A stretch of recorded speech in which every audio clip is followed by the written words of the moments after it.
শুধু দর্শক, আমরা আজকে এসেছি চারঘাট উপজেলার নিমপাড়া ইউনিয়নের জোটকার্তিক এলাকাতে। এখানে সেই ঐতিহ্যবাহী হিন্দু ধর্মাবলম্বীদের শিব পূজার চড়ক গাছ ঘোরানো হচ্ছে। দেখুন, এই চড়ক গাছটি বাঁধা হয়েছে, এটাতে সন্ন্যাসী উঠবে আর এক পাশে ভাড়া দিয়ে এটাতে সন্ন্যাসী ঘুরবে। এটাতে বিশাল ঐতিহ্যবাহী। আমাদের সামনে এক দাদা রয়েছে, ওনার কাছ থেকে আমরা জানবো এটি কিভাবে ঘোরায়। দাদা, কেমন আছেন আপনি? এই তো ভালো আছি। আচ্ছা, আপনাদের এখানে দেখছে চড়ক গাছ ঘোরাচ্ছে, তো এটা হচ্ছে কিভাবে ঘোরায় একটু বলবেন? এটা আমাদের একটি ঐতিহ্যবাহী মেলা। এটা 1962 সাল থেকে আমরা এখানে গাছ ঘোরাচ্ছি। আমরা এখানে প্রতি বছর সন্ন্যাসী ঘুরে। আমরা শিব পূজাতে এই উৎসবটা পালন করি। আমাদের এখানে সন্ন্যাসীরা পিঠে কালা হানে, যেটা লোহার বর্ষির মতো যে কালা, পিঠে হানে, চামড়ার জিবাতে হারে, হ্যাঁ, হাতে পায়ে বিভিন্ন জায়গায় এই কালা হেনে এইটা ঘোরানো হয়। হ্যাঁ, এটা ঘুরবে। এক সাইডে সন্ন্যাসী বাঁধা হবে এবং আর এক সাইডে দেখা যাচ্ছে যে আমরা যারা সন্ন্যাসী সহযোগী আছে তারা এটাকে ঘুরাবে। এটার আধ্যাত্মিক পাওয়ার তো অবশ্যই আছে, তা না ছাড়া সামান্য একটু চামড়ার সঙ্গে যে একটা মানুষ ঘুরছে, একটা মানুষকে 8-10 পাক ঘোরানো হয়। হ্যাঁ, আমরা জানি তো সামান্য একটু চামড়াতে আটকায় রাখা খুব মুশকিল। হ্যাঁ, কিন্তু ছোট্ট একটু চামড়াতে দেখা যাচ্ছে যে একটা মানুষের ভর বহন করে এবং সে এইভাবে ঘুরছে। অবশ্যই আধ্যাত্মিক পাওয়ার তো আছেই। আর এটা আমি বলবো যে এটা আমাদের দেবাদিদেব মহাদেবের একটা শক্তি, তাদের ভিতরে মাহাত্ম্য তাদের মধ্যে বিরাজ করে। দর্শক, শুনছিলেন আমাদের এক দাদার কথা। এটি হিন্দু ধর্মাবলম্বী বিশাল ঐতিহ্যবাহী একটি জায়গা এবং এখানে অনেক মন্ত্র সাধনা দিয়ে এটা ঘোরানো হয়।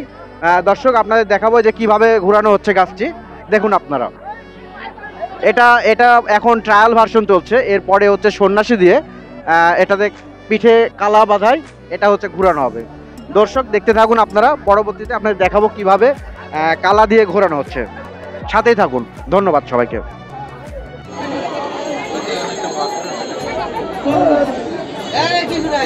ভাই, এই দেখেন আমাদের, দেখেন আমরা গরিব মানুষ, আমাদের চাল নাই, আমরা কিছু পাই না। এদিক দেখান, এদিক তুলে দেখান।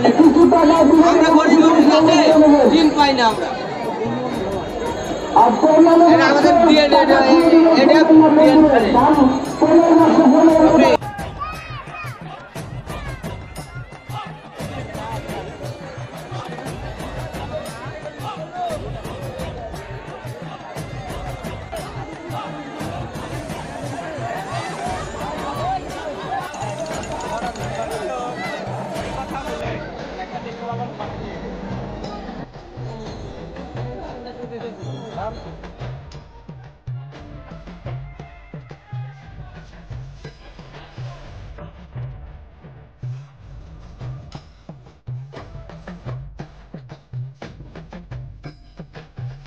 ময়ূর রূপ দেখিয়া কাল হয়ে গেছে মহাকাল।